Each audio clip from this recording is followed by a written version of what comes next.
யானை ஒன்று தன்னோட தனிமையை போக்க ஒரு நல்ல நண்பனை தேடி காட்டுக்குள்ளே போயிட்டு இருந்துச்சு. வழியில் குரங்கு ஒன்று பார்த்துச்சு. குரங்கே நீ என்னுடைய நண்பனாக இருக்கியான்னு கேட்டுச்சு. அதுக்கு குரங்கு, நீ ரொம்ப பெருசாக இருக்க, என்ன மாதிரிலாம் உன்னால் மரத்துக்கு மரம் தாவ முடியாதுன்னு சொல்லிடுச்சு. அடுத்ததாக முயல்கிட்ட கேட்டுச்சு. முயலோ, என்னால் முடியாதுப்பா, நீ ரொம்ப பெருசாக இருக்க, என்னோட வீட்டுக்குள்ளெல்லாம் உன்னால் வர முடியாதுன்னு சொல்லிடுச்சு. தவளைக்கிட்ட கேட்டுச்சு. அதுவும் உன்னால் என்ன மாதிரி குதிக்க முடியாதுன்னு சொல்லிடுச்சு. எல்லா விலங்குமே நீ பெருசாக இருக்க, உன்னால் இது முடியாது அது முடியாதுன்னு சொல்லிட்டாங்க.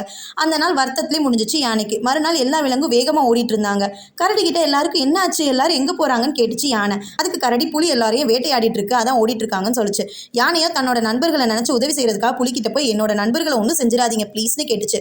புலியோ, உன்னோட வேலையை மட்டும் பாருன்னு சொல்லுச்சு.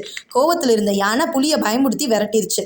எல்லா விலங்கும் வந்து யானையை தன்னோட நண்பர்களாக ஏற்றுக்கிட்டாங்க. உன்னோட உருவத்தை பார்த்து வேணாம்னு சொல்லிட்டோம்னு மன்னிப்பும் கேட்டாங்க. எல்லாரும் நண்பர்களா சந்தோஷமா இருந்தாங்க. நண்பர்களா இருக்க நிறம், உருவம், மொழி, பாஷை, மதம், ஜாதி எதுவுமே தேவையில்லைல்ல, மனசு மட்டும் இருந்தா போதும்னு இந்த கதை புரிய வச்சிருச்சுங்க.